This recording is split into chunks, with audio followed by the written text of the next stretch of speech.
What is up, fuckers? This is The End Is... Sigh. You got it. Yeah, fuckers. Yep. What is... You said you had a good one. What is that from? I feel like it's a pretty good one. What is that? Is that from anything? No. That's just Nate being evil. Just being an ass. To finish off Halloween month, he's being evil to the pod. You got it. I am Nate, by the way. Yep. I am Todd. Yes. The guy that didn't call you a fuckers. Yeah. I would never. Well, how's everyone else's week going? Maybe, I start off with a little small talk with them. No one's responding. All right. Nate, is there a few bottles behind your chair? I've been drinking again. I can smell it. It's pure moonshine. Yes. I had to loosen up. Todd's taking me to dinner tonight, guys. It's weird. I didn't even suggest this. This is Nate. We are going to get food after this. We have not decided where. Yes. Small talk aside, welcome to the podcast. This is the pod where we talk about underrated movies, our definition, or sometimes we watch them straight from the theater and then review them and do some little variety hour. Yeah. That was last week. That is not the case this week. We are...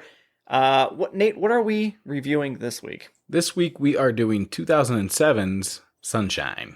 That is right. And to pair that with something that we can talk about beforehand, we're doing themes. Yes. Which is what we do normally. Exactly. That was a weird way for me to explain that. Right? Get in there. It's there, but it's just, People that have heard it before are like, I know what he's gonna say. Everyone else is like, the fuck?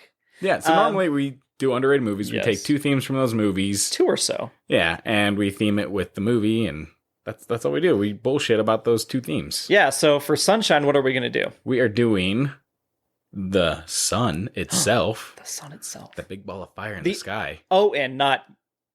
No, UN. Shit. I was like, not... Oh, yep, it's not Owen, UN. Yes. You like Ewan McGregor. And we are also doing space travel. Imagine if the sun was spelled like that. Yes, and space travel. Because you're on a real tangent. Man, could you imagine SON? Wow. A world we would live in. But if it was looked like Ewan McGregor. Oh. Ewan. Yeah. Son, but it's all silent. I don't know how it works, but you get the picture. Yes. I was going to throw you if we did this movie, what themes, and then I fucked it up, so then we had to go straight into what we are going to do. Oh, yeah. Yeah, so anyway, we will talk about themes, get into the movie, but before that, Nate, how did you make meaning out of the meantime? Let's see. I just kind of cleaned up and organized. Nothing like just adult shit. That's not really exciting, Some say meaningless, I say productive. I sighed when I heard it. Yeah? Well, you're at the right place. What about you? Yeah. I went in a house set, basically dog set, for a friend again, as we know. Did that. That was just a little quick stunt. But while I was there, I watched a movie I had never watched. I saw that, yes. And what movie was that? A Nightmare Before Christmas. First time seeing it. Not even a Halloween movie. It is more than it's a Christmas movie. It's more Thanksgiving, let's be honest. It takes place between all of November. It's true. Yeah. It's true. They never mention it. You see the trees. I mean, yeah, so I don't know how I avoided all these years. Yeah. But I did. I think I did avoid it. Like, I just didn't care. Yeah. And then I saw it on Disney Plus, and I was like, all right, I got nothing to do but sit with the pups. What were your thoughts on it? It was fine. Yeah. Yeah. I mean, I recognize all the songs. The songs are iconic. Mm-hmm. I thought the story the whole way through was Sally and Jack. Yeah. The whole time. And then I watched the movie, I was like, oh, she's like just kind of like infatuated with him from the side, and Jack doesn't give a shit that she exists until like the very end. Exactly. I was like, oh, that's interesting. But I always liked Zero the dog. Yeah. So I like the I see why it's popular. The imagery, it's iconic in terms of like that style. It's Tim Burton when he was still not pumping out all like the Alice in Wonderlands and the weird Charlie and the Chocolate Factories. Taking those originals and just being like, all right, Tim Burton it's twist. Quirky Here we now. go. Yeah. Yep. Nice. Well, glad you enjoyed it. Do you think you enjoyed it? You would have enjoyed it more had you not gone in with like all the hype that people give I would have enjoyed it more as a kid. Yeah. Well, the only hype I really know, I mean, people like it and stuff, but it's like Hot Topic and shit. Yeah. That's where people know it from. But I think I would have liked it more as a kid. I remember having like the VHS when it came out for the first time, and I was at like a babysitter's. Yeah. And I was like, I don't care that you're putting this on. Like, I don't want to watch this. And then that's the first and last time I ever saw that. So you more cared about the babysitter. No, this wasn't like a sexy babysitter thing. Guys, that's a weird way. That's like a porn category. Yeah. That's not like something that legit should happen in the real world. No. I do need to make you remember an update here for the pod. You know, sometimes Todd does Todd corrections. Oh, yes. So a while back in the pod, I said that you need to order at a drive-thru within like 30 seconds. Otherwise, I'm furious. Right? Uh-huh. I want to amend that slightly because I recently have come across a TikToker. Her name's Georgia, but I think she spells the O as a 0. And she has a very prominent stutter. And a lot of her videos are her like going to Starbucks and like ordering through the drive-thru. And like it takes her a while. And like it's like her overcoming this and like how hard it is for people. And it's like, okay, that's the exception. Okay. If you have a stutter and if there's an issue like that, you get some extra time. But if I find out you have nothing wrong and you're just indecisive. What if it's of a hot chick and that's your way and you meet her that way? You've talked about that before. How am I meeting this person? By getting out of your car and talking to her. Oh my God. Because you're that furious. She squeals away. I'm going to get the cops called when I start approaching drive-thru cars. Ma'am, I don't want to be creepy, but you're hot and I wanted to talk to you, so I'm going to hold up the line. But anyway, that's my correction. Let's get into the news of the week. All right. And you have anything, Nate? I think I do. I mean, I can start rolling through. Seems like it's a slow week for me, but, go ahead. She-Hulk stuff. Mm-hmm. So they did say that She-Hulk will return in Daredevil Born Again. Yeah. So that's interesting. So Daredevil, I mean, we knew Daredevil came into like She-Hulk and it's very playful and bright and funny. His series was never like that. So She-Hulk would never exist in his Netflix version. Yeah. But that's, I'm excited to see him again. He was really good. Did you see the Simon Pegg video? I did actually, yes. He loved She-Hulk. It. Yeah, and how Tatiana Maslany is fantastic. She's the bomb. I'd like to marry her in another dimension. Yeah, I like how he added that in. Same, yes. Simon. Same. Let's see. Looks like a little spoiler alert for Black Adam that there's a little Superman news going on there. There's a lot going on there. There's so much that they're really trying to hype this movie up. Yeah. A lot. Obviously, this is coming out after the movie is already out. Yes. But yeah, there is so much hype behind this with The Rock and, him saying phase 1 starts here. Like, they're really trying to push. All the Henry Cavill stuff. Yes. Like, hey, they're out of the way. Now we can bring him back in. And yep. He's trying to be like, we're not building up to like a Black Adam versus Superman thing, but hey. It's weird. I saw an article, though, of Dwayne The Rock Johnson, how, in Fast and the Furious, he had his contract. Yeah. Of, he can only take so many blows. Him and Vin can, yeah. Well, apparently that's a contract he's kind of used going forward, that he cannot lose a fight in movies that he's in. Because as a WWE star, he was always a hero, and he wanted to stay that image as a hero. And I'm like, but he's playing a villain now. Hopefully that's not the case going forward here. Did he say that he had this contract for this movie? No, it's just that someone reported it. So I don't know if it still stays true here, but yeah, hopefully not. At the same time, you just don't want to see that.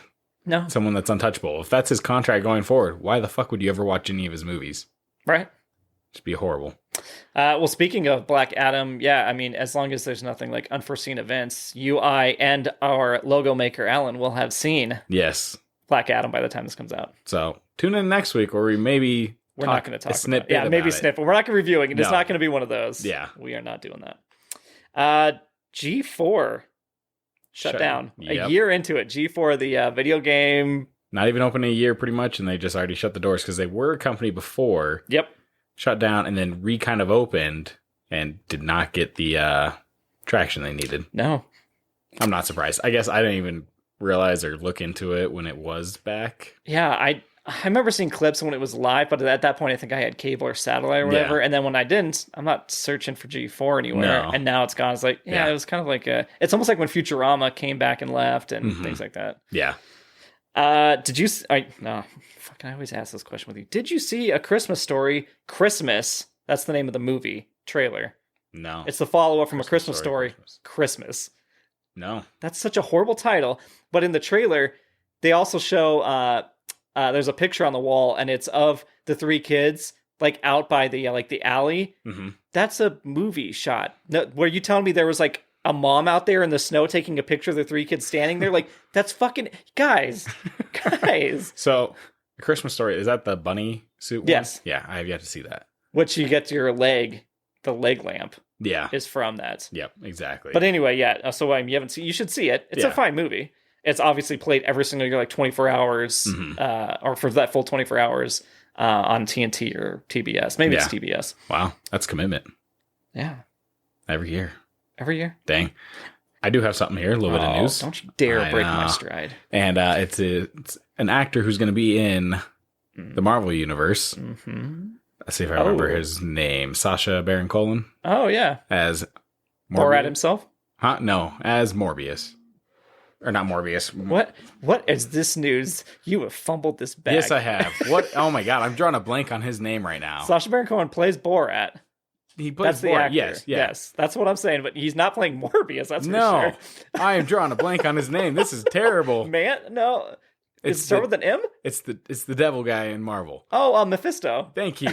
Gosh. You guys, I knew it. Yes. I knew it. But he is going to be Mephisto in it. Oh, that's going around. That's a high rumor. He can play a fucking asshole, so I can see that. I'm okay with it. Yeah. Everyone's like, "Oh, this is stupid, Borat and the MCU." I was like, but he's not. I say Borat because that's what you know him as. Yeah, I know, but that's what everyone knows him as. Yeah, and he has so many more levels than just that one. Yes. I can never judge an actor or actress until they're actually in the role.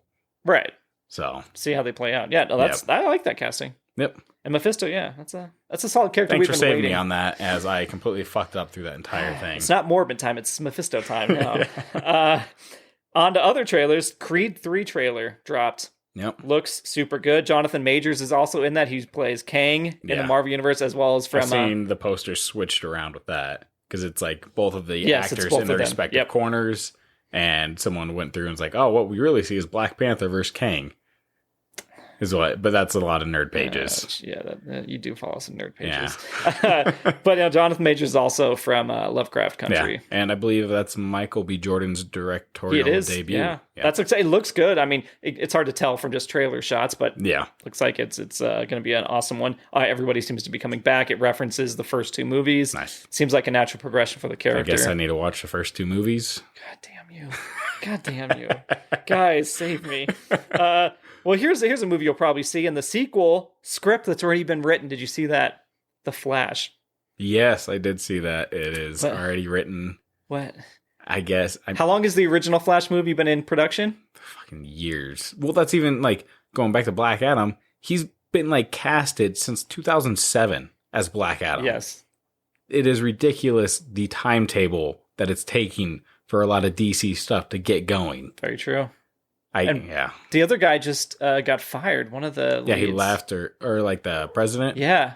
Yeah. It's like the 6th one in recent times or something. Yeah. I think we hear the Heimdall in the He is distance. barking from upstairs because I think my roofer is here to pick up his ladder. Oh, I did see the ladder. So I thought we were going to pod from the roof. And so I was like, oh. Oh, gotcha. Yeah. Do you need to go do that? I don't think so. Okay. Another sequel, which hurts my fucking soul. We'll see what happens. It is Twisters. Yes, I saw that. It will follow the daughter of Helen Hunt and Bill Paxton's characters as she catches the storm-chasing bug her parents had. I hope they keep it grounded and they don't try to be like, oh my gosh, this is a Category 6 tornado, something we've never seen before, where it's just off the rails. Like, just put them into storms and see if they can survive them. Category 5, it's already enough destruction. You don't need to fucking up it. It's God's finger, as we talked about. Yeah, it's they hope Helen Hunt will reprise her role. Its movie only should have been made how Paxton's still been alive. Mm-hmm. Without him, it's just, dude, it's gonna be, it's hard because, like, how do you write it? Like, do you write in that character where he died in a storm? Yeah, like, he has to, for the love of his like passion and all that, and like, who signs off on that? The family, like, yeah, so we're okay with that, or actually could? Well, that's all film rights. They don't give a shit if that. Well, but some people might, like the director going into this, like who like, let's say it's a new director or something like that. Was it Joel Schumacher the first time around? I think so. Yeah, but who wants to step on toes if they're like going in to start the directorial debut or anything like that? Would you, if you're a director though, and you're dealing with a recently passed actor, would you ask the family like, hey, what are your thoughts on this? Like, give them some stuff to like go off of? No. Okay. And that sounds callous, but like I would just write it to where I'm not disrespecting the actor. Like I'm not all of a sudden being like, well, this character probably in real life, Wink is a huge alcoholic and a abuse. Like no, you wouldn't start adding random things that ruin his character. No, I don't think he was any of those things. That was examples, guys. This is not some rumor miller. Out of context. Out of context. This is how we get our first like headline on the thing. Bill Paxton, apparently. No! I swear, I love Bill Paxton. But no, like, that's what I'm saying. Like, you wouldn't write things in there to just ruin the character. You would just honor the character, some sacrifice or whatever, and hope that you probably have the family watch it, right, and get their reactions. Yeah, so what you're saying is the actor isn't necessarily the Heimdall barking in the background. You know, he's always with us. Yes. Yeah. I'm pretty sure my roofer is in the backyard right now, actually. There's a man looking through the window well. No, he just falls in. Keep recording. The show must go on. My train of thought has gone away with that. Yeah, it was about the family and watching it, and yeah. Okay. Either way, there's that. Yep. Guys, I naturally lose my train of thought while I'm talking about things. Something has to distract you to lose it. Yes. Going back to She-Hulk real quick. So I had a very interesting. See, yeah, it's getting you, huh? No, I have it. I'm just waiting for him to be done. Do you want me to go upstairs and just make sure? He might just keep doing it, yeah. And I'll jump into that after. I'll be back. She-Hulk. Keep that in mind. I'll be on the same image. I'm looking over at Nathaniel's computer screen, and it's just errors, and your computer needs restarting. Notifications over here. It's just a mess, guys. Like, clean up your house. Get your house in order, Nathaniel. Am I right, guys? This is something else. I mean, it is Windows and... Okay, what are we living in? 1992? Am I right, guys? This is, I tell you. Gonna make sure he doesn't trip coming down the stairs. This will be the last thing I ever said about him as he tumbles. So gotta hope he makes it down here nice and safely. Hope he's back. Okay, just do skibbity wop up a dee ba up a doodly doo da da doo. Skibbity wop up up da. Nothing to see here. Nothing to see. I got upstairs. Uh-huh. And he just looked like, Dad, I'm just protecting the house. Doing my job, Don't be mad at me. I couldn't have done this had I been with the pod. Yeah. All right, so let's see me pretend like I'm going right back into this. She-Hulk picture. Yeah. But to go back to She-Hulk real quick, I did have an interesting interaction on Twitter where people were like, oh, that final scene was, how we talked about it was divisive. It was like, people wanted to see him fight. Some people didn't care. This person said the rematch was a little bit disappointing and too rushed. And so I responded, there wasn't a rematch. That's the point. Did you even watch it? Yeah. And then this other guy, now this is something else, says, imagine being a VFX artist working weeks on that sequence just for the writers to throw it in the trash with the fourth wall break. I had my aneurysm happen, and I went, do you think they created the whole fight and then wrote the script afterwards and then just trashed it? You think that's what happened? And on top of it, the VFX, like, they're all in there working on that where, all right, spoilers if you haven't seen it, where it breaks out of the title screen and all that. That's all VFX. No, what you're explaining is the no shit logic. Yes. This guy thinks that they just... They made an entire visual masterpiece of Abomination fighting the Hulk and then scrapped it. He thinks that's how that happens. Here's my big break, Ma. I'm going to do it. I have this whole fight sequence planned. What happened? The writers, they canned it. They didn't want it. Son, did they even have that in the first place? No, I was hopeful. What? Bananas. That is. Batshit insane. I'm not gonna, I don't want to like toot my own horn, but a lot of likes on that one. We're talking hundreds. Like everybody's like, this guy.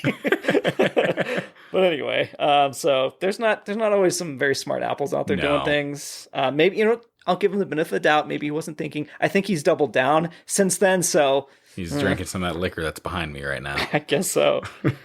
Let's see. I think there's only a few things left here.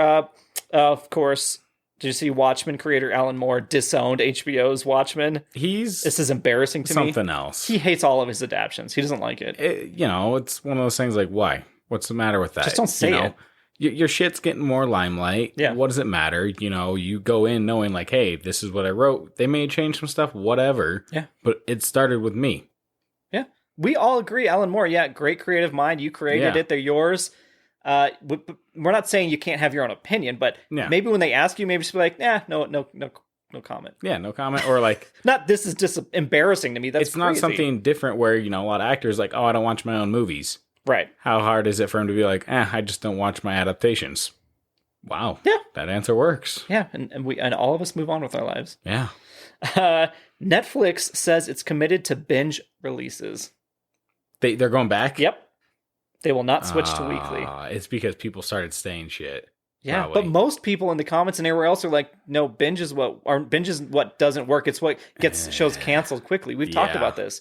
But Netflix caves, dude. The leadership at HBO and Netflix need to get together and smack each other in the fucking face until one of them has an epiphany. Right? Because this is getting out of control. Was it Rocky 3 when they knock each other out or something like that? I don't think it's ever been a double knockout, like a 2-punch knockout. Where they each hit each other at the same time and they knock out. I think that's just in funny stuff. Oh, all right. Maybe it happened. Was it Tommy the Gun or something? I have no idea. It's just something I heard, and so I figured, now that's the rumor mill. Yeah, I make it sound like I've seen a movie. Maybe it could be real, and I just don't know. Last one. So speaking of the Warner Brothers Discovery, did you see that they're releasing The Lord of the Rings, The Fellowship of the Ring, in its entirety as a set of NFTs? This will kick off the WB Movieverse, which will release various films as NFTs. This is the dumbest thing I've heard in a very, very long time, and it I thought NFTs were dying out. That's why WB is like, we're on it. Apparently so.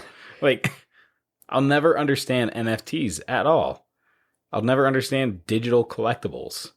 I don't know. Like, in video games for me, it's like, cool, whatever, I got a skin. I'm not like dead set on having that skin. It's not going to make me play better. No. It's not. I don't know. To me, it's weird. Dude, this is next level though. This is totally, everybody's like, I can't think they could go any dumber with some of the things they're doing. And then they add something so batshit like this. And there was an article on The Verge that talked about that. It was Charles Pulliam Moore that wrote it.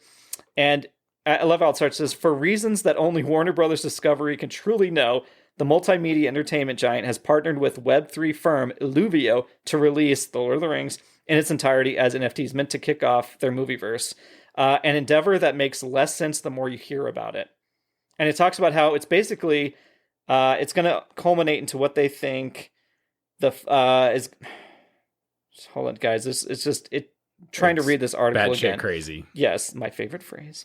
Do I say batshit a lot? Batshit crazy? Is that something I say a lot? I thought I recall. Cool.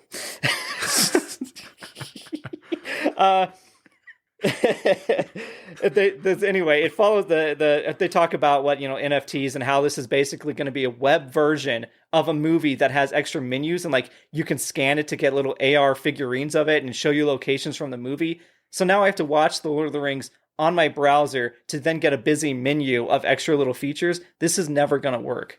It sounds stupid, and it probably is stupid. Yeah, I still just, like, the thought of it to me is ridiculous. I'm sorry. If I'm watching a movie that I like and I want to see, I'm watching it on a nice big screen, not on my fucking phone. Yeah. So the guy finishes it by saying, and it feels safe to question whether it ever will become like a big thing, because it's hard to imagine Warner Brothers will really be able to sell people on what sounds very much like a gussied up browser-based DVD selection menu masquerading as a collectible item. Yeah. So that's the article that came out today, like as it was announced. Like, so They're gonna get fucked, and I hope they do. Well, Warner Bros., HBO, Discovery, all that, just making bad choices overall. Yep. And on that note, let's get to the themes. Yeah, and what does it matter, Nate, that if they do that, because at some point, the sun's not going to go out. Ooh, we both have some going to expand on this. In a way. Yes, but it will eventually, take over Earth. And I have my sun facts as well. Don't you worry. Guys, get ready for the most sun facts that we will not remember, but hopefully you will. Yes. That you've ever heard in your life. All right. Do you have a wiki about the sun? I do not have the wiki on the sun. I know. I said fuck it for that one. Dang. Apparently, sun's not important for Todd to have a wiki on I did a lot of research. It just was not, that. So you got some facts? Yes. I got some facts. Well, okay, let me see. I'm going to ask you and see if you have it in yours. All right. Nate, how old is the sun? The sun is about 4.5 billion years old. Yep. They say approximately about 4.603 billion, which so you're off about a billion, but it's fair. Okay, well, different websites. I'm going off the planets.org. I'm off of space.com for most of this. All right. But this is going to be a battle of the websites here. Don't you worry. It's going to get interesting. So it's about 500 million years older than Earth itself. Mm-hmm. But guys, unless you want to believe the Bible, the Earth is only 6,000 years old. So who are we to say which one is more accurate, science or them? Yeah. How big is the sun, Nate? Let's see. I got that somewhere. I know it says like 1.3 million Earths can fit inside the sun. So I'm trying to figure out. My notes are sporadic compared to yours. So go on. I'll find it here. Yeah. So you do have it. 864,000 miles in diameter. Yeah. Is the sun. And it says, according to space.com, the largest known star in the universe is UY Scuti. That's a variable hypergiant with a radius about 1,700 times larger than that. Damn. That means, they said, to put in perspective, the volume of the volume of almost 5 billion suns could fit inside UY Scuti. That's insane. That's fucking... Dude, we are so insignificant. I don't know how if this podcast has made it clear. Have you ever seen those videos where they kind of compare scale sizes? They keep backing out? Yes. God, that's embarrassing to us. Oh, it is, 100%. Like, I look at like things of like, oh, these are created monsters in, fake worlds. And then like they've done like the universe ones. And you're just like, oh, God. Yeah. Oh, no. Like, we think traveling across the United States takes a while. Can you imagine? Yeah. I tell you. Oh, man. So the sun is almost a perfect sphere. Sphere.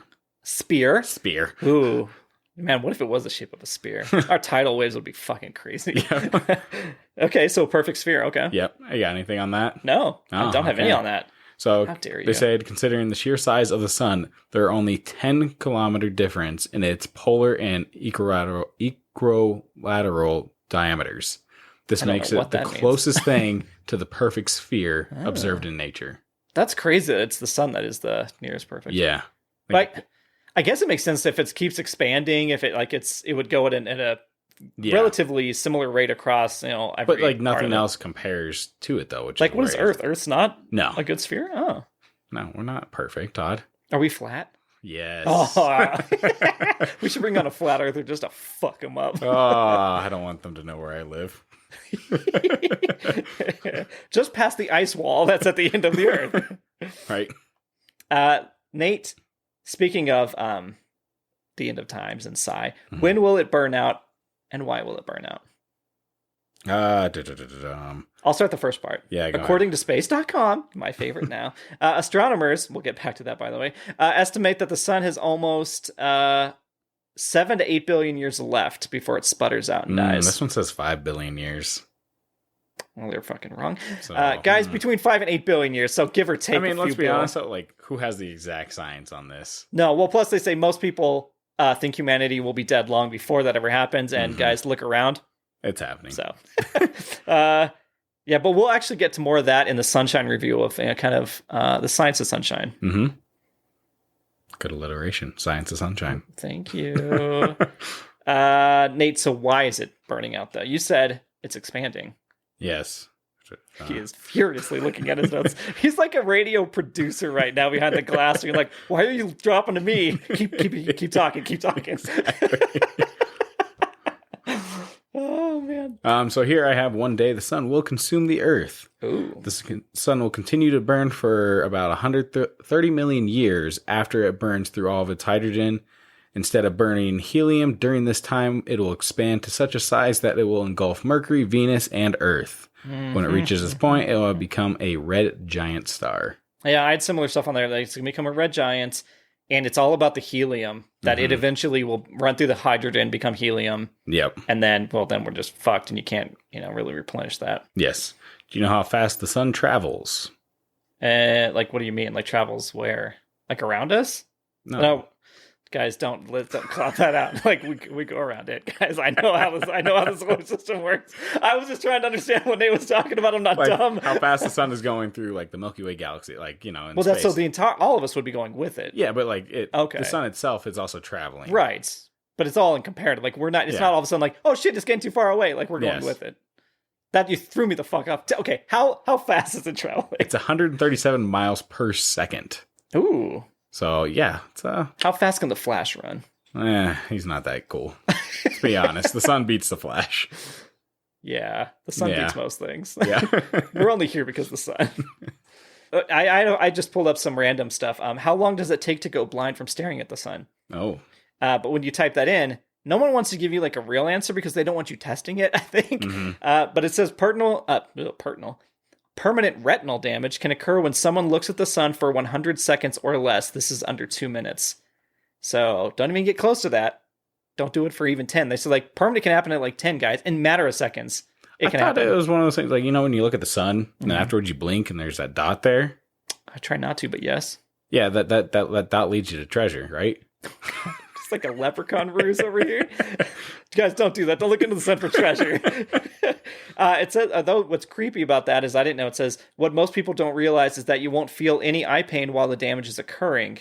In most cases, you probably won't even notice symptoms or vision changes right away either. It can take up to 12 hours for you to start having symptoms. Isn't that what happens when people look at you? Motherfucker. Ladies, don't weigh in. But yes, no. Yes to the first part, no to my part. All right, get to your fucking fact. Son of a bitch. He gave me credit. He should have seen him. He did like a little wince. So this one was kind of weird on like the information. I was like, that's kind of a dumb moment, but the sun rotates more quickly at its equator than it does at its poles. Yeah. I was like, it's kind of like, I don't know why they threw that. He printed it out and read it on the pod. He is struggling on the other side of this little table. Because I had to go through it, so everyone else is going through it. Oh, no. I'm going to have to start peer reviewing these. I'm done with sun facts. I go over things related to the sun after this. Let's see. I have a lot more space travel facts, I should say. Yeah. Okay. Yeah, I think the rest is just kind of meh. I mean, well, you think about it and see if anything like temperatures inside the sun can reach 15 million degrees, but without knowing what that's like, or 27 million degrees Fahrenheit. Oh, how dare you go with the others? Yeah, it's USA. But I mean, obviously the heat doesn't matter because how you compare that heat, right? It's like, oh yeah, that sounds pretty hot. Yeah, you're like, cool, that's hot. I know I'll die, and honestly, sunshine does a great representation of it all. Yes, it does. So I kind of every time I think of the sun, like what kind of pop culture is there anything you think about when you think about it? Like Dinosaurs. In general? Dinosaurs? Yeah. Why? I don't know. Oh, interesting. Just seems about right. I think of the story of Icarus, like I always do. Yeah. So guys, I went to Wikipedia for my Icarus. Yeah. So if you don't know about Icarus, which, Nate, you know about Icarus. Yes. Wax wings, right? How dare you. Spoiler alert. Spoiler alert. In Greek mythology, Icarus was the son of the master craftsman Daedalus, the creator of the labyrinth. I love Labyrinth. Icarus and Daedalus attempt to escape from Crete just a little commentary in there, by means of wings that Daedalus constructed from feathers and wax that Nate spoiled. Daedalus warns Icarus first of complacency and then of hubris, instructing him to fly neither too low nor too high, lest the sea's dampness clog his wings or the sun's heat melt them. Icarus ignores Daedalus' instructions not to fly too close to the sun, causing the wax in his wings to melt. He falls out of the sky, plunges into the sea, and drowns. The myth gave rise to the idiom, don't fly too close to the sun, which I think is, like you alluded, is pretty common knowledge. But no one ever talks about the sea part. No one ever does. I didn't realize that, actually, because I did stumble a little bit across that with Icarus as well. And how it was like, it's supposed to keep you above the water and then not too close to the sun, just to find a nice medium ground. I thought it was just like, go fly, but don't get too close to the sun. Exactly. Like, I didn't realize the water was an issue as well. That wax wings, I didn't realize it was. I just figured, like, no, it's legit wings. Oh, no, yeah. It was Daedalus, it was a creation. And then, so I was like, no one talks about the drowning part. But I read on, it says, Daedalus wept for his son and called the nearest land Icaria, in memory of him. Today, the supposed site of his burial on the island bears his name, and the sea near Icaria, in which he drowned, is called the Icarian Sea. So that's a real place. Right. So real gods. All right. Real gods. Speaking of gods, there are sun gods, many of them. Yeah. From all different. And doesn't that make more sense? Like, religions all over the place were like, let's worship the sun, the thing that gives us life. Yeah, because it's something you can see. It's physically there. Oh, hey, is that called a proof? Guys, people hate us. Yes. But you know what the only god I fear? Is that one from the Teletubbies. Have you seen that fucking thing? It's like a baby's face that floats in the sky. And guess who's back on Netflix? It is back on Netflix. Teletubbies. Guys, we're going to just play that for Todd all the time. Fucking, that thing is terrifying. It just Anyone laughs. want to dress up like that in Halloween and take it to Todd's house? The laughing baby face on a loop. Or there's the I remember Rick and Morty. There's the one where they go to that planet and the sun like screams the whole time, and it's so great except for that. Yeah. So they leave to like the shittier planet. Anyway, that's the sun. Mm-hmm. Where does the sun sit, Nate? Oh, it sits in the Milky Way galaxy. Okay, in space? Yes. You fucker. Let's travel to space, Nate. See, like I was right with you fucker. What's up, you fuckers? Oh, that's true. But I call you fits. That, not. I would never besmirch our audience like that. Nate, I have tons of facts about space. Okay. Just space? Oh, not space travel? Well, space travel, okay, but like there's some related stuff in there. And traveling in space requires you to be in it, so I need to talk about some of that. I looked at what you need to do to prepare for space travel. Oh, okay. So this article I read, and I was like, this is kind of going down. So this is from Dr. Leroy Chow and Dr. Scott Parzynski. Okay, what do you mean going down? Like, you just kind of like, okay, it's just a pointless list, I feel like. And again, did you print it out and we're going to read it on the pod? Oh, that's not printed out. He wrote it. Yes. He even did worse work. All right, give me this list. I want to hear this. So this is kind of pertaining to what they think is like space travel and people using it as more of an item to travel for, leisure. Okay, yeah. So their first thing on here is the only job is to relax. What the fuck? Yeah. All right, so I would have already clicked away. Yep, see, so it's already going down. Second one, make sure you're physically fit. I'm like, wait, you just said your only job is to relax and then stay physically fit. That's true. What about Wall-E? Yeah. I don't know. Okay. They say G-force is not as bad as you think. I beg to differ. And I was like, okay, but a lot of people have issues with it. And they're like, their argument was like, well, if you're, passed by your doctor to do this, then you should have no issue with the G-force. Where are you getting your doctor's approval for that? Your doctor's like, go to my local practitioner. Yeah. He's like, yeah, you're good for G-force. I can tell.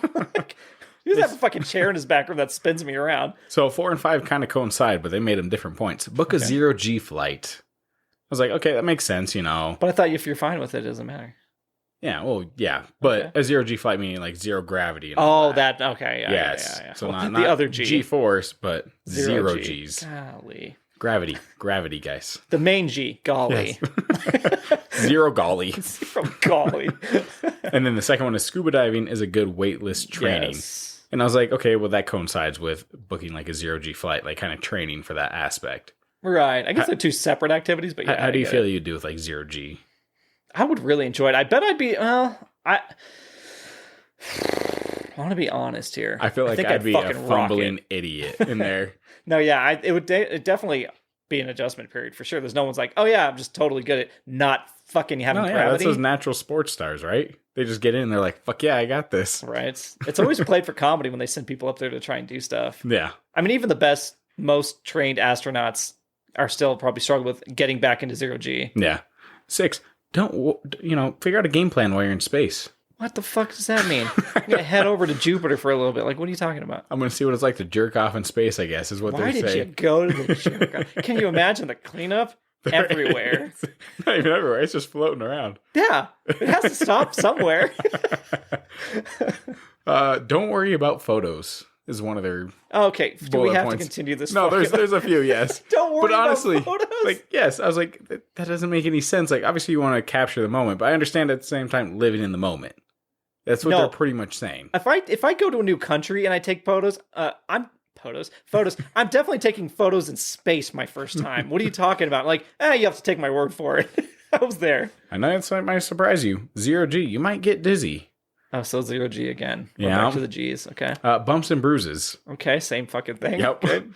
You will make a mess. Okay. Is this the jerk off thing? Yeah. Going with that, eating, anything like that. Shitting. Yeah. Don't expect a spacewalk. I was like, the fuck? How do they going know? Outside of the station and all what that. Is there? Where? I feel like they didn't start with like one premise. Yes. No, it is ridiculous. Go enjoy your time, but you're not going to spacewalk for reasons. Yeah. If you're going to land at a capsule, it's going to be a bumpy landing. These guys are really afraid of bumps. And the last one, it'll be worth every penny. Oh my God. So it is a ridiculous list. I was like, okay, yeah, they're accredited astronauts and all that. And I was like, oh, no, it's just bullshit. That's insane. Absolute bullshit. I didn't look up how much it costs to go to space, but I'm sure we've only seen billionaires go up there at this point. Hundreds of thousands of dollars. Yeah, for leisure. Yes. And that's like giant dick ships and stuff. A matter of what, maybe 10 minutes, if that even, that you're really in space. Yeah, it's just a little quick trip. Like you go into 0G, basically. You're getting out of the atmosphere, and then you're like, all right, cool, that's it. Oh, man. Yeah. Speaking of the atmosphere, Nate, and where that starts and where it ends. So, according to spacefacts.com, so they can't go wrong. They're space facts. Space does not begin at a specific altitude above the Earth, but it's called the Kármán line at 100 kilometers is a commonly used definition. The Kármán line is an attempt to define a boundary between Earth's atmosphere and outer space and offers a specific definition set by the Fédération Aéronautique Internationale, FAI, an international record-keeping body for aeronautics. Defining the edge of space is important for legal and regulatory purposes since aircraft and spacecraft fall under different jurisdictions and are subject to different treaties. So I didn't realize that was a whole thing. Yeah. International law does not define the edge of space or the limit of national airspace. So it's not cool. It's not quite the same as like international waters where you can go over there and do whatever the fuck you want. Yeah. Is there an internet when you get up there you can do whatever you want in space? Because no one really owns it. Yeah. Plant a flag. It's mine now. There's a bunch of little satellites floating with little flags on them. Like that's my area. That's what I have about the line. So that's all I had there. Just, all right. Nate, thoughts? Yeah, that's cool, I guess, Okay, cool. There you go. So then I was trying to think of like, if you go into space, like as a human, we've seen, you'll see it, some stuff in the movie and things like that, but you always hear like the void of space and how dangerous it is and what it actually does. So I looked into that. So I found an article from howstuffworks.com, originally published on my birthday 22 years ago. So this is a little bit, wow. This is a long one. And it says survive outer space FAQ. And so I said, how long can you survive in outer space without a suit? I feel like maybe 2 seconds.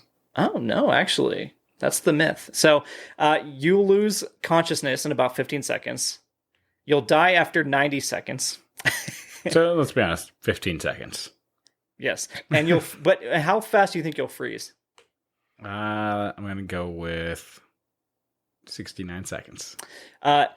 12 to 26 hours. Oh. Yeah. And they said that's like one of the things people have a misconception about. You think you're immediately going to freeze over and that's just it. But your body doesn't work that way because there's not really temperatures in space. Your body basically bubbles like from the inside, like things happen like that instead. Okay. In fact, back to space.com. So kind of helping out with there. It says the nitrogen dissolved in your bloodstream near the surface of your skin will collect itself into little bubbles. These bubbles expand, puffing you out to around twice your size, starting at your hands and feet and moving in. And it's a real thing called ebullition. And how quick is that? Doesn't say, but I think that's probably within that first bit where the oxygen starts to... But I mean, you're dead by then. So oh, yeah. You're not feeling your body blow. You might see your hand start, and then you're like, well, I'm dead soon. But you might see that pretty quick. In like 15 seconds, you're like, wow, check out these monster hands. Here we go. Act like you squeezed a pair of boobs there, Nate. It says, has anyone ever floated away in space? And this is spacefacts.com again. No. Jesus Christ. This is the How Stuff Works still. Because I've got so many sources. Yeah. Have anybody ever floated away? And it says no one has ever floated away, even though TV and film make it seem like a very common issue. It's true. I feel like it's a basic fear. Like, even if you haven't been there, like, that's an easy fear to instill in someone. Yes. Oh, yeah. I mean, because that's... If you're not dying immediately, you're just stuck by yourself floating forever until you die of starvation. Yep. But it says... In the United States, they've had like issues during the first spacewalk. They go out of their way to really make sure you're never going to be untethered. Like there's so many proper precautions of like by like the multiple points of contact type thing. Yeah, like when you're hiking on the side of a cliff, like you always the Caribbean. There's like you always have one cliff. Like you always have multiples to make sure you get to that. If one fails, you've got to back up. What does space smell like? What's your guess? I'm going to go with a fresh plate of waffles in the morning. That's when you space out in the morning. That's what's going on there. Actually, yeah, I mean, who knows? You could be right. Because this says, according to astronaut Thomas Jones, space faintly smells like a mix of sulfur, rum, seared steak, and gunpowder. Tony Antonelli describes the odor as completely different than anything you've ever smelled, while other astronauts describe it as similar to raspberries. So, who fucking knows, man? Yeah. It's probably doing some fucked up shit to your... Like, you're not meant to just smell the void of space. That's fair. But I want somebody to bottle that shit. Kind of like you bottle a fart, you know? Bottle me some space and let me smell it. Guys, someone bottle a fart and send it back. I'm like, raspberries. Waffles in the morning. Nate. Oh, I got him. How long is a day in outer space? Oh, gosh. I guess I never thought of that. Yeah. Because you're not... It is 90 minutes long. Wow. Yeah, it says, which means that astronauts see around 16 sunsets per day. And they say, however, practically speaking, days don't really exist in outer space. They only come into play when you're on a planet. That's a weird thought right there for me. I'm glad I have that thought over the one of the article for WB and their NFTs now. Yes. Happy to replace that with some deadly information. Nate, would you ever go to space? Yeah, I would. No, like on a voyage to like, oh, we're going to Mars and we might not come back, or on a luxury one. What would it cost? What would have to be the? I guess it really depends. On what? Like everything. Where am I at in life? Like what's going on right now? Say somebody knocked on the door. That guy that Heimdall was barking at was like, "I'm from NASA. Nate, would you like to go?" There's no coming back. Well, A is coming back. B, they said we have 2 missions. 1 you can come back from. B, you're going to be the first person to ever get to Mars. A, I can come back. Okay. Yeah. Pussy. What about you, huh? A. So moving on to... Wait, what? What? You don't want to be the first person on Mars? Men are from Mars, so I've already been there. Oh. Women are from Venus. This is classic stuff. Anything else with this nursery rhyme you're going with? Dogs are from... Daedalus's... Okay. How far have we traveled in space? Oh God, I can't fathom the amount that we've traveled. Well, good thing I have some facts for you. All right. So, back to space.com. The probe launched on September 5th, 1977, about 2 weeks after its twin Voyager 2, and as of August 2022, is approximately 14.6 billion miles away from our planet. That's that's Earth's farthest spacecraft. It says in April 1970, the crew, so this is a human mission now, of NASA's Apollo 13 mission, swung around the far side of the moon at an altitude of 158 miles, putting them 248,655 miles away from Earth. It's the farthest our species has ever been away. Kudos to them. I bet they're like, yeah, fuck you guys. Yeah. No one else can say that. And yeah, you'd think we'd have gone further at this point. No. Anybody. Because that's just on the other side of the moon. Like, the moon doesn't seem that far away. It does. But in comparison. Okay, yeah, in comparison to everything else, yes. The moon's like, it's right fucking there. Yeah, next door neighbor, pretty much. What? It's a next door neighbor. Oh, yeah, it's for our planet. Yeah, you're right. Yeah. Right. So then I was like, well, okay, how long would it take to reach the edge of the universe? Jack Fraser, master of physics at University of Oxford, says it would take an infinite amount of time to traverse the universe. Because obviously, the universe will continue to expand while you are traveling. And so there are regions of space which will forever remain sealed off.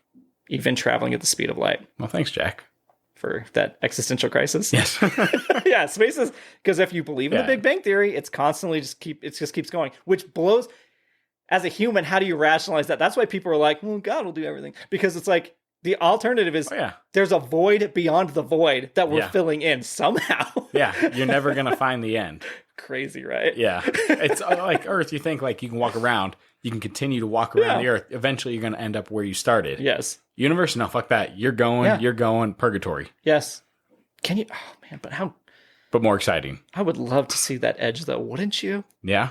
It would. Yeah, no, it'd be kind of crazy. It's just a Rickroll. You're like, oh, no, universe. He's onto something. That's...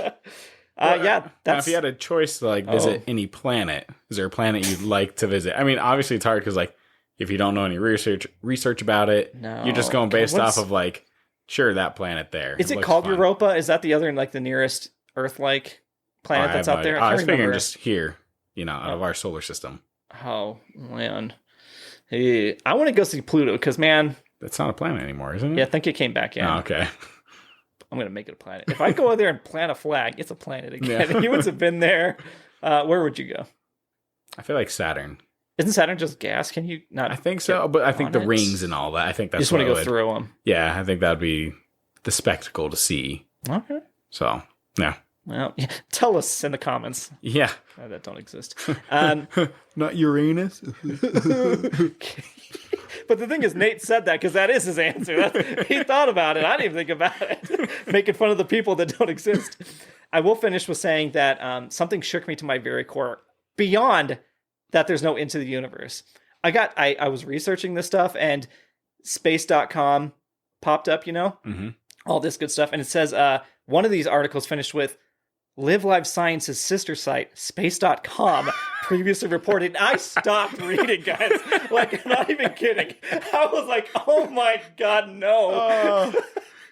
So, all of those facts, take them or leave them. Who knows? I feel like my articles were better than that. Better source material. Boo. Live Life Science. I could not believe it after all my research. You just gave someone the fuel to be like, oh, flat earthers, guess what? It came from Live Life Science. Look who's right now. Whee! Oh my God. Well, on that note, Nate. Yes. Are we into the movie? We are into the movie. And what is it? It is 2007's Sunshine. You got it. So, Todd, thoughts on the movie? Oh, I mean, there's no surprise here. We both fucking love this movie. Yes. Like, this is one of the first movies I think we probably together were like, oh, we both love this movie. Yeah.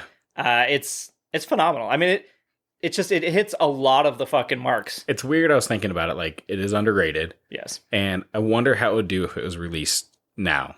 Like, it's still visually appealing. Yeah, it still looks great. Acting's great. Yeah, you market it as just like a new movie. See how many people would go see it. Like, I've always been curious about like underrated movies. Had they just like been like, oh, check out this movie. I understand like actors and actresses age, so people might be thrown off by that. Right. But it would just be a weird and interesting experiment to see how it pans out. I think it would follow a similar trajectory as like most stuff with that. Is like it would come out, it would get a really good cult following pretty quickly. People would appreciate it because it's a great little action adventure thriller. It's sci-fi epic type stuff. But then you'd also have probably you and I kind of thing being like, well, what about this science in it? And what about this, But luckily, I will say to that credit, this movie does have like, the science. This is what they're going to go do. And this is how the ship works and everything. But you don't ponder on it for too long because there's other stuff that's real human emotion things happening that you're focused on instead. Exactly. But I mean, no, I think it would hold up today. Yeah. No, I still like this is a movie I wish I could have seen in theaters. Yes. Oh, I know. Oh, I did watch it in theaters. Yeah.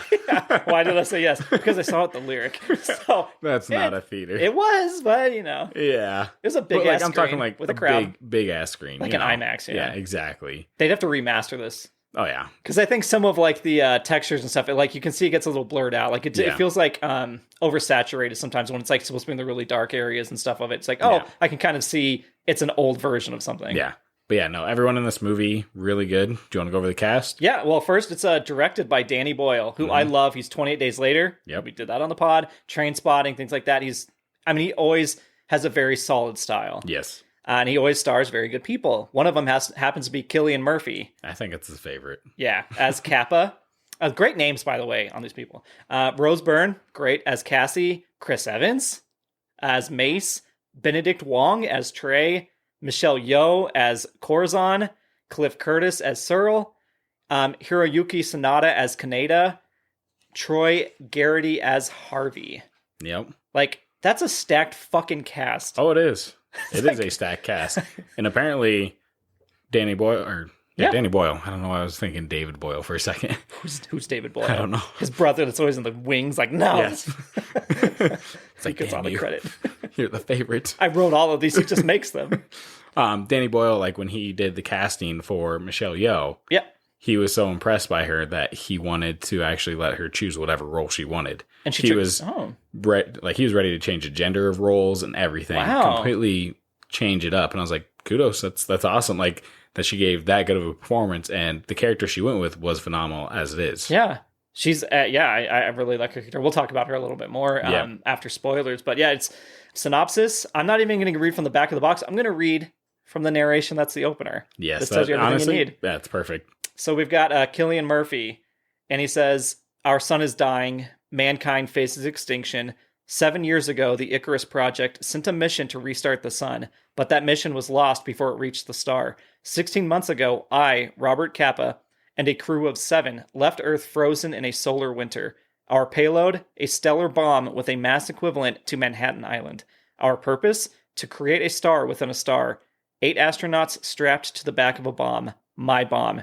Welcome to Icarus 2. And then the title Sunshine pops on. Yeah. So, Nate, should you hit that button? Spoiler. Alert. All right. Yeah. So yeah, the movie starts out just like that, and we does. just get into them on the ship. Yeah, and there's another cast member in there that we get introduced a little bit early on through like a clip in there, and that's the other Icarus. That's Icarus 1 that's already out there, and it's the captain talking about like a lost mission.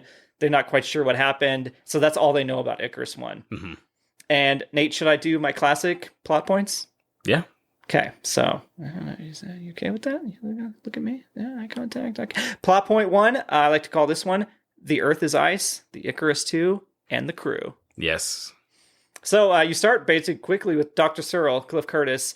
He's obsessed with that observation window room, which is a really cool thing. Would you use that room? Oh, yeah, 100%. Get a chance to look at the sun, like, all right, cool. But, like, of course, you have that little bit of, like, oh, if you look at it full strength, oh, so you're going to fucking die. Yeah. But even, like, what is it, 2% is what you can look at for, like, 30 seconds? I think this 3.1? I think at 4, it's, like, permanent damage is gone within, like, instantly or something. The Icarus computer, by the way, is smart as fuck. Yes. It's like you can say, hey, Icarus, and it's like, hey, Dr. Searle, like, and it'll talk to you, and it can, hey, adjust this, and that's what it tells him, like, it could burn your fucking eyeballs if you do that. I will not let you turn it down to a certain amount. Yeah, no. Because the sun is right in front of you the whole time. Safety features, all that. Yeah. But yeah, no, I'd definitely utilize that room. Like, that'd be interesting to go and see, just be able to see the sun like that. So you might have that sun obsession that we start to see happen. Oh yeah, I'm killing people. What? No. So that's a huge spoiler. Good thing we're in spoilers. So hopefully you've seen this movie. But, and that doesn't happen until way far into it. But anyway, he does show signs of obsession, Dr. Searle. And he calls it like taking a shower in light is how he explains it to people. Yes. Because I'm sure that feeling of like that radiation, all that, like the that level of warmth, whatever it is, just everything. It's got to be definitely intoxicating. Oh yeah. So you can't. It's completely ridiculous, right? To some degree, but you can also see like this is why that character would have that, and other people have fallen to that. I will say real quick, the back and forth cuts between the sounds of space mixed with Icarus's like beacons is really cool. Yeah, it's like it goes like people talking inside, and all of a sudden, boom, outside, and it's like dead silence except for like just. There's a little bit, like, wow, it's like it just feels really epic. He knows how to make it feel that way with what doesn't seem like it was a big budget. No, I think it was like $23 million was the budget. Okay, and today that would probably have to be fucking 100 something plus to get that space stuff. Oh yeah, that space stuff, and I think he only did one like VFX company. And they were the ones that did all the effects for the entire movie. So they stuck with it. It was like a UK company, and so like putting that workload for everything that was in there. Mm-hmm. On them, kudos to them, because like going through that sun, I can't imagine what it was like rendering that exact part. God, it looks so good. It does. God, it's this far later and it looks so good. Yep. And just mention real quick the music in this. Yes. And Danny Boyle always picks great bangers for his stuff. And 28 Days Later was good. This has my favorite of his, and that's the it's called Adagio in D minor. Yes, the end. And that's and it's you can look it up on Spotify. It's from John Murphy and The Underworld, which I think must be just another like maybe a group or something that helps him with that. It's not The Underworld is not like for the Underworld movie, by the way. Just we don't talk about that movie. But anyway, John Murphy and The Underworld. Look it up on Spotify. The Sunshine soundtrack. It's fantastic. Yes. So anyway, then we get back to Harvey. This kind of with the crew. So Harvey is the comms officer, I believe. Yep. Not everybody's explained exactly what they are. You kind of tell from what they're doing. But he warns about sending a final message home. Mm-hmm. Can you imagine that? Like, if you thought this might be the last message you ever send back, what would you say? Like, who would you contact? I mean, like, even in general, like, you're going on this mission. Obviously, they're planning on coming back home. Yep. But at the same time, like, you sign up for this mission, you're already thinking, like, this is possibly a one-way trip. Because it's never been done before. No one knows what's going to happen. And, sending, like, that last message, it's hard because, like, you want a lot of time, but at the same time, you want to be respectful and make sure you leave time for other people to send a message. So you're on Mace's side on that. Yes. Yeah, I would be too. Yeah. He's justified because Kappa takes too long. Yes, he takes too long to where Mace doesn't get a chance to send a final message. Yep. And God, to know that you can't do it one more time, like that's so fine. Like, ugh. Yeah, so it makes sense of like why he flipped out and just tackled him. Yeah, he hates Kappa through the whole movie. Like, let's be honest. Oh, 100%. But definitely, there's a lot of justification. He's never Mace's. So quickly to him, I guess Mace is maybe the engineer. They call him a flyboy at one point. I don't know what he does a lot of stuff. Yeah, but he's rightfully pissed. And he's kind of like the guy you need on these missions. He's like this is the mission, the voice of reason. Yeah, he's like the mission above all else. Mm-hmm. Which is one part we'll talk about. He does not do that. Yeah. But you get Corazon is the botanist. Is that what you would call her? Yeah. Yeah. That's Michelle Yeoh. Kaneda is the captain of the Icarus. Mm-hmm. And that is, I already said that, Hiroyuki Sanada. And then Cassie is the pilot, I think. Yeah, I think she's the pilot. They really didn't give a lot of... They all do multiple jobs, I feel like. Yeah, a lot of deposition for what she actually does in the movie. Right. She's almost like a hidden love interest as well. Yeah, which never gets... She's just only because they're sleeping... Her and Cap are sleeping in the same room at one point. And you're like, oh, okay, but that's all they ever get to. I think they had a sex scene or something like that. They cut it out? Initially was planned, or they cut it out, something like that. So I don't know. Okay. Well, Trey is the mathematician, Benedict Wong. Mm-hmm. Or at least we assume he's the smartest guy on the ship. Yeah, he's coordinates, all that. The worst job. Yeah. The most pressure. And then Kappa is our bomb guy. He made the bomb or whatever. Or he was part of the project. Like an astrophysicist or whatever. Yes. What is that? Is that what you would call? What is a bomb maker's official name? I don't know. No. And then, of course, Cyril is like the mental health guy on the... Dr. Cyril. Yeah. And they have the Earth Room. Did you like the Earth Room? Yes, the Earth Room. So what is the Earth Room? It's just, I think it's kind of help keep you grounded on... Well, for the audience, if they haven't watched it, what is the Earth Room? It's just kind of projections of different scenes. Yeah, it's like a big white box. Yeah. It almost feels like it should be 3D. Yes. Maybe they obviously didn't have the technology. And it's weird because like this is the only time you get a representation of Earth in a sense. Yes. Besides the end of the movie. Yeah. And I like how it was just focused on space. That's it. It's not like, oh, here's what's happening on Earth and people are freaking out or anything like that. It's like, no, this is the mission. This is what we're sticking with. Yeah. It was only to show Mace like seeing the waves and being like, oh, this is peaceful to calm me down. Yeah. So anyway, then you get to the apology that they make Kappa and Mace have together. But half-assed. But it's so accurate. Yeah. It's so accurate because, and it's not the good way to do it. Guys apologize in a very different way to each other. And just like Mace walks into that room and he's like, hey man, no, I'm here to apologize to you. Kappa's like, that's your apology? Yeah. Okay. Apology accepted. Exactly. It's simple and it makes sense, but yeah, it is. The act is almost better than the actual apology. And so then the scene about Mercury passing across the sun in front of them. And that also is paired with great music. Mm-hmm. That's another awestruck moment of, hey guys, we're about to have Mercury go in front of us here. Yep. And, you're laying your eyes on something that no one else in, humankind has seen. Mm-hmm. And it's definitely a moment where they're all just in shock and awe of them being together, living together for so long and being able to, experience this moment. Yeah. I it's one of those moments like where you really get to see all of them happy together and bond. Yes. Because then it goes tits up pretty soon. Oh, it does. But the other thing too with that is it's crazy because they all lived together during the filming of this movie. Oh. Like Danny Boyle wanted to have them live together to have that like aspect of family when they're in the movie smart. And like kind of encompass it. I was like, that's a good idea to actually do that. Yeah, I like it when directors go above and beyond to kind of bring realism. I think there was like a reading material that they all had to read to before. I can't remember what book that was. Teletubbies always a book. Yes, okay. Yes. They're like, I don't want to go to the sun. Have you seen it? But yeah, after that, you get the plot captain. point 2. Oh, yes. Go ahead. Oh, how dare you? Go ahead, the distress signal and the dead panels is plot point 2. So Cassie.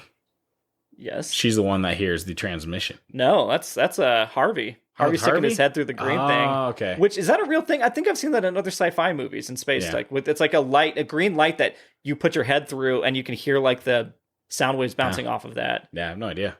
Yeah, because he's the comms officer. Yeah. Which did I say that? I don't know. Either way, he's the comms officer. Yeah, you hear the distress signal or whatever it is from Icarus 1. Yep. And so now they're trying to figure out whether they need to go to Icarus 1. The great debate. Yes, and there's a lot of good points throughout this entire argument. Yeah, both sides have completely valid points. Because it's like, oh, what if they're alive? Okay, that makes sense. You kind of want to save them. Or B, well, this is a second bomb, so this is a second chance possibly if the first one doesn't fail, because we've never tested this out. Yeah. So Mace is like, I want to go straight to the sun. And then you got Mace, he's like, no, this is our mission. We go to the sun, and that's it. We don't divert whatsoever. Yeah, and to see Chris Evans play like an asshole is just pretty cool sometimes. Yes. Especially after all the Captain America stuff. Yeah. Before all the Before, but I mean, yes, watching it now, yeah. Yeah. And so finally they're like, you know what? Mace is like, let's take a vote. But the captain's like, no, we have to We're go scientists. Yes. We have to go with who our best option is. So Kappa, the one who is the bomb expert, has to decide whether it's worth it to go get that other payload or continue on with the mission at hand. Yep. And what does Kappa decide? He decides to go for the payload. Yep, which is so the Icarus One, and they're gonna quote unquote pass right by, which is 10 to 15,000 miles away. But it's small potatoes when they're 55 million miles away from Earth right now. Yeah, but still, it's a long distance because, like, you look at it, the circumference of Earth is like 8,000 miles. So you're going you're almost twice. Possibly twice, yeah. To go to make a little trip over there. But, I mean, logic outside it, would you go if you heard Icarus One's distress signal? No. That's 7 years they've been out there. So that's what they said in the movie. Oh yeah. No, it's been 7 years since the last crew was out there. Oh, you're talking... Oh, I thought you meant our crew that we're watching now. Yeah. Okay. I was like, no, they have not been out 7 years. So, I'm not going out there because, A, I don't know what the fuck is in space. Right. There could be other shit at hand. Aliens. Exactly. Yeah. It could happen. And B, it could happen. Let's say you go to, the part, just like, all right, let's go drop off the payload. But what about the second payload we get? Well, if that first payload doesn't work, great. Then I can figure out a way to get back to it and then launch it. Because they are very close to the sun by that point. So I feel like then from there you can make your choice. Okay. Yeah, we're logical. That's good. I'll go with that. No, I'll go with that. You convinced me. All right, I'm the captain of the ship here. Look at me. I'm the captain. Look at me. So then Mace is fucking pissed at everybody. Mm-hmm. He's like, this is bad, but he has to go along with it. It's been made. Kaneda's like, we're going to do this. Yeah, and by the way, you get to see Cyril get more and more sunburned as the movie's going. Exactly. Which is really cool to see. He's been in that room a lot. Quick background on Icarus. For the listeners that haven't seen it, what the hell? It's a giant-ass satellite-shaped wall of protective panels that float in front of the Icarus's crew and the payload. Yeah. That way it blocks the intensity of the sun the whole time. Well, yeah. The opening shot of the movie was always really cool to look at because it's like, oh, it looks like you're looking at the sun, but it's just the reflective like panels that's looking at the sun. Yeah, then when they turn it, you're like, oh, we're behind the panels, and you get to see the Icarus floating back there. It's very cool. Like, it makes, again... It sounds like it makes a lot of sense. It does, yes. So, but these panels are definitely detrimental to, like, you need to keep them faced at the sun. Yeah. And so what happens, Nate? Well, during whatever they're doing, something happens. Alarms start going off. Yes. And they're like, what the heck's going on? So they'll go to whatever the command deck, wherever they're at. Yep. And from there, it's Trey just pissed at himself. And such a good performance in this, dude. So in disbelief, like, he fucked up the calculations. He went through everything, like, okay, we're going to this Icarus 1, we need to do this, and this, but he forgot to calculate the sun shield. Yep, everything else is going in the right direction except for the sun shield. So that little bit fucked up, and now they have some fucked up panels. Off 1.1 degrees. Yes, is what it says, and that fucks up enough of it. And he's like, you could tell, like, when he's like, I fucked up. He's like, I have so many equations and numbers running through my head. It's like, that's... By the way, they should have had somebody double check with him. Oh, yeah, they should have had someone double check. Someone just being like, all right, this number. Or even that, Icarus, run through the calculations. Yes. That was my only nitpick. Yeah, Icarus is as smart as she is. Yes. There's certain times where she's like, oh, this is going to survive this, or this is going to chance this. Wouldn't the panels be Icarus's first, make sure the panels are facing the right way no matter what they do with the ship? Right. You're going towards the sun. The crew is priority number one, right, for Icarus. So it's like, for her to not her, but, which it is voiced by, let me scroll down real quick. Oh my God, guys, hold on. Oh no, we already got Chipo Chung. Okay. Is the voice of Icarus. And she's from Into the Border, Badlands, which I forgot that show existed. It was good first season. Yeah. And His Dark Materials, which is the Golden Compass show on HBO. She's been in a number of different things throughout the years, but the iconic voice is for Icarus. Like, I always think of him like, oh, it's very soothing, but also like it doesn't fuck around. Like it's like, this is exactly what you need to know. It's the better. I want her to voice the Alexas and the series. Right. Can I get an Icarus app? That'd be nice. Oh, that's actually not a bad idea. That, or I want Gladys from Portal. She would get annoying to me, I think. I think I'd love it. That's fair. But anyway, yeah, so she should have known and changed it. But anyway, she doesn't. And so this like 7 or something panels are all fucked up. Yeah. And so Kaneda's like, we need to go up there and fix them. Yeah. And Mace is like, Kappa's going. Yeah, which that doesn't make any sense. No. What he just said, and they're all like, we're all scientists. You're going to send the guy that we're going to this other Icarus to get the payload for because the guy can only be the one to run it. It doesn't make sense of why the captain allows it. No. Because at that point, they should have been like, all right, unless he's just like, all right, I just don't want to fuck with shit. I don't want to add any more tension on this trip. But there's no way, because that is mission number. Yeah. Mace and Captain Kaneda should have been like, no fucking way are we taking Let's be honest. our bomb guy. Did Kappa really need to be the one to do the bomb? He just plugs in a thing and pushes a button? That's they cut around it. But I mean, if anything were to fuck up, he'd be able to fix it, right? Yes. I feel like at this point, you send Cassie. Everyone should understand like different things on the mission. There should be redundancies. Yeah. Yeah, but anyway, but they don't. But he's like, yeah, I volunteer Kappa, and you're like, you fucking prick. But so they get into these suits, and they look like Big Daddies that are gold plated from BioShock. Yeah, they're very iconic looking. Yes. Like you see it and you recognize it. You know what that is. Yeah. And I guess it was also based off of like the helmet part was based off of Kenny from South Park. Oh, wow. They wanted to kind of encapsulate that, but I guess the main thing is they wanted also to have kind of like a claustrophobia feeling in it as well. Yes. It's what they were trying to go for. Well, that totally makes sense because Danny Boyle loves to do those like close-up face shots where you're just watching the actor react to things. Yeah. And they pull off some great fucking performances, but it's, you feel like you're right there in the suit with them. Yeah. I also mentioned that the golden suit reminds me of, do you ever see the movie Men of Honor with Cuba Gooding Jr. and Robert De Niro? No. It's like about like the old school divers that have those giant suits, and there's one like you have to be able to walk in it because they weigh so fucking much. Yeah. Which comes into later when Kappa trips, and it's like trying to lift yourself off the floor with that. So about that, obviously we're jumping up there. Yeah. That point where he falls and is struggling to get up. Yep. So they actually put a camera in the suit, and when he fell, he didn't know. They actually had crew members jump on top of him. Oh. So he was struggling for real getting up. He didn't realize that people were on top of him or anything like that. So I was like, damn. So they just put him in a real fucking moment. That's fantastic. Yeah. Well, he's like, fuck. He's screaming. You can see the spit coming out of his mouth. Like, again, he's capturing really great performances because he is adding realism, I guess, in there. No, it's good. Yeah. Great stuff. But how cool is this outside scene when they're walking on the panels? Oh, yeah. No, it's awesome. It's incredible. Just like the scale that it gives you, too. Yeah. Because Icarus like faces it away just so you can be in the shadow of it. Yep. But like it's like if you walk into the sunlight at all, you're fucked. But you have to stay right into the dark zone. It's one of those things like you're just like, oh, let me just put my hand in the sunlight. God, you fucking can't do that here. You're dead. Yeah. But yeah, no. So the scene gets more intense. Of all of a sudden they have to kind of rotate the ship back, and from there. Right, because they get like most of the panels down, and then it's like Icarus is like, no, we're losing damage because they sacrifice the comms tower because fuck Harvey and his comms. Yeah. And guess what? He's the most redundant of all. Anybody else can figure out the comms. Yeah. If all these scientists can figure out how to run the radio, okay.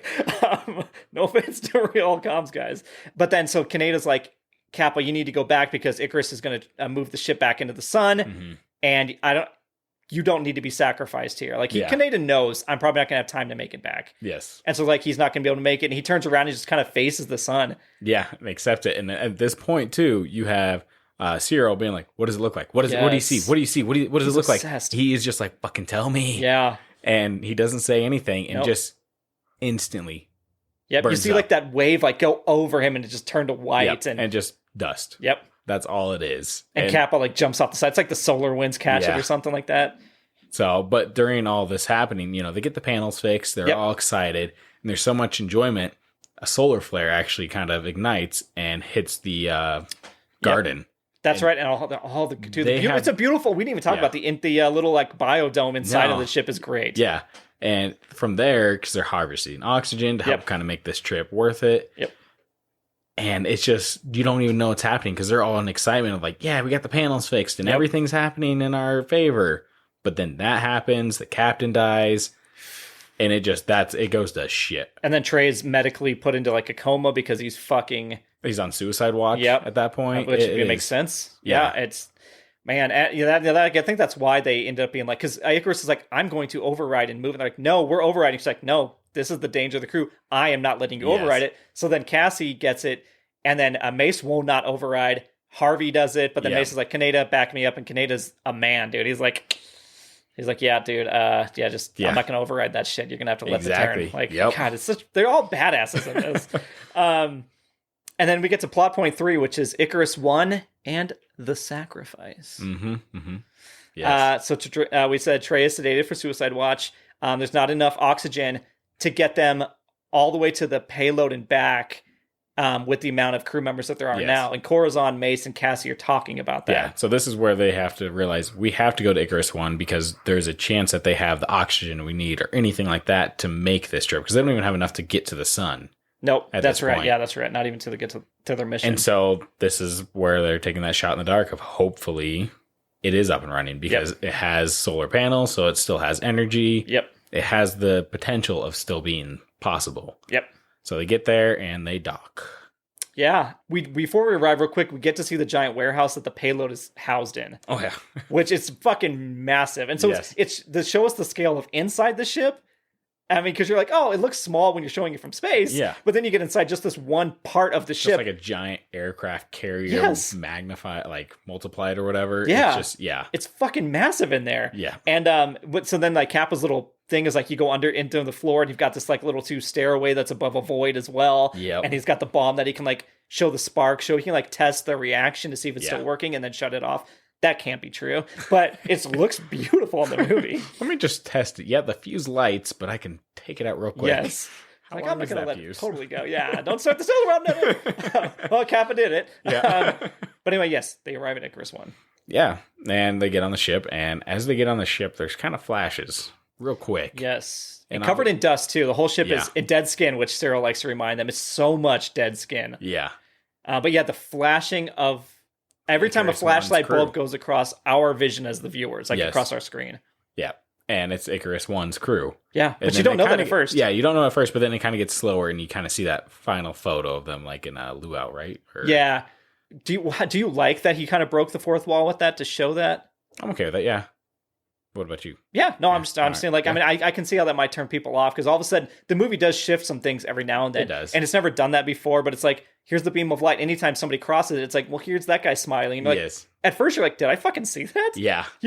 I watch with people for the first time. They're like, adds to the horror aspect in this movie. It's building up tension the whole time. Being like, okay, what's going on? Why are we all of a sudden getting images of all these crew members when they've never been in the movie? Yep, and we're pretty far into the movie at this point, too. Yes. And you haven't had any, like, allusions to this. No. And then it is when Cyril wipes away, like, one of the pictures, and you get to see it, and then it flashes the whole crew, and it's like, that's what you've been seeing. Mm-hmm. It's like, oh, that's really neat. Yeah. So as they're on the ship, they find out, hey, the greenery there is great. It's working still. Overflowing, yeah. Yeah. No one's been eating it. Flourishing. But at that point, the airlock or something like that blows up. Yeah, because then they're like, yeah, water's fine. Mm-hmm. Oxygen is good. Everything's good. The flight PC still works. Yep. And then, boom, and they all have to run up to the airlock, and it has been detached. Yep. And so from there, it's a matter of figuring out how to get to the other side. Well, there's only one spacesuit, and of course, it goes to Kappa. But who's angry about that name? Harvey. Shit. He said it so confidently. Yes, too. I did. Harvey is pissed because he's terrified pissed for his own life. But you can understand. I can understand it, but I think that's one of those things where you need to go into this mission realizing you might not come back. Yeah. And you need to have that mental capacity. So maybe that's also what happened to Icarus 1. Their mental doctor fucking failed them. He truly did, yeah. Maybe he already got obsessed just like Cliff Curtis's character. Dr. Cyril, them. Maybe they've been pin paling. He's like, the sunroom is fucking awesome. Speaking of the old crew real quick, though, we skipped the part where Mace does find the cryptic message from the OG captain, who is Mark Strong. Yes. So Mace is watching this, and he sees the captain looking up at the camera, and he's like talking crazy, like we're all returned to dust, stardust to stardust type stuff. And when he decides we should die, we'll die. It's not our place to challenge God. So do you think this captain... So it turns out he sabotaged the coolant tanks. Yep. So that's why it's like, Mace is like, this mission, we never should have come because we can't literally use this fucking ship now. Yep, exactly. So now once the airlock goes, they're like, well, now we can't even stay here and survive. We have to get back to our ship. Yeah. But do you think the captain sabotaged it because he realized halfway through the mission, or is he always planning on sabotaging and got on the mission? I feel like he just went crazy. You think he went crazy from the sunroom? I think that's all it is, yeah. Because he's talking about angels. No, he's fully going on about like God's gonna, I'm gonna deliver everyone to God. Yeah. Even if it's not me necessarily delivering each individual person here. Right. It's more of, I'm the one stopping this mission, so the son will die, and I will be the one that's responsible for it and delivering everyone. Like, you don't get to choose to play God. Yeah. He has a really cool moment, though, like a line in there. Yeah. He's like, at the end of time, a moment will come when just one man remains. Then the moment will pass. Man will be gone. There will be nothing to show that we were ever here but stardust.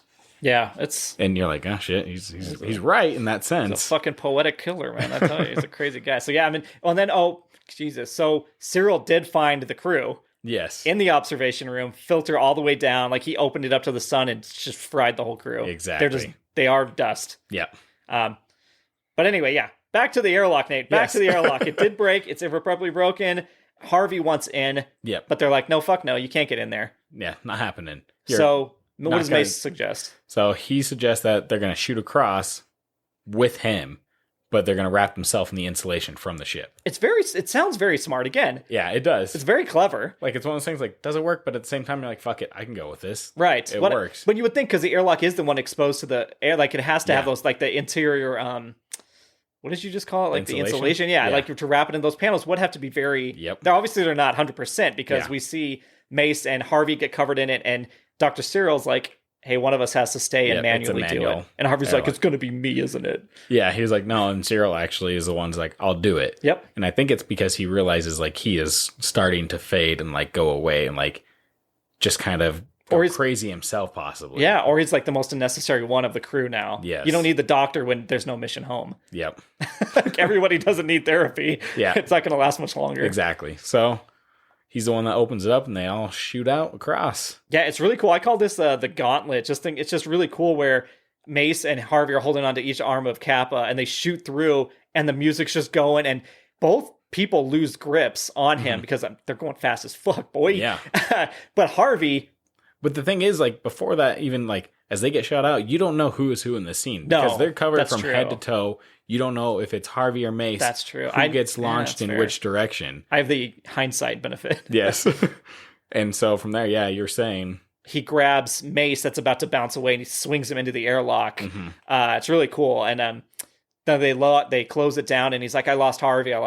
And you see Chris Evans has, like, frostbite on his fingers already just from being out there for a few seconds, which we know is not true. Now.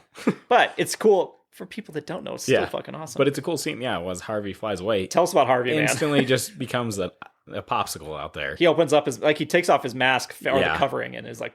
and from there, like... I just choked on air because I tried to pretend that was Harvey. All right. And his arm, like, smashes, and you just see, like, the blood kind of freeze out there in space and everything, and then he gets past that sun shield, and... I love that. He's gone again. Like, it is... I feel like maybe the simple effect, but it works so well. It shows you, like, insignificance. Yes. He's ice and bing. He's just gone. It's just anything. Yep. He became Stardust, man. Yeah. And then we get to plot point 4, which is the extra passenger and the horror movie. Yes. And this is where the movie fucking takes a genre turn. Yep. From sci-fi to killer thriller. Exactly. And I remember watching this originally. I used to almost not like when it did that. Like, I remember being like, oh, I wish, but I've come to appreciate it. Did you always like it? Yeah, I always enjoyed it. Of course you would answer that. Well, okay, fucking tired. So during this point, they find out, oxygen, once again, limited. They only have so much, but they have one too many crew members. Yep. And so at this point, they're like, all right, well... and they blame Trey for breaking the airlock, which is leading to your point. Yes, and Trey is the one that's on his suicide watch, so they're like, well, we're going to kill Trey. He's the one that's most expendable right now in this moment, so he's the one that's going to die. Yep. And they're like, let's have a vote. Mace's like, all right, cool, we're going to have this vote. Well, Cassie is against it. She's the one that's like, you're not getting my vote. It's not happening. Yeah. Mace is like, well, fuck it. I'm killing him. Yeah, like, he doesn't care. Like, he does, but at the same time, he understands the mission. Yes. When Kappa is for the first time an asshole, and he's like, yeah, if it's about that, kill him. And you're like, oh, geez. Like, yeah.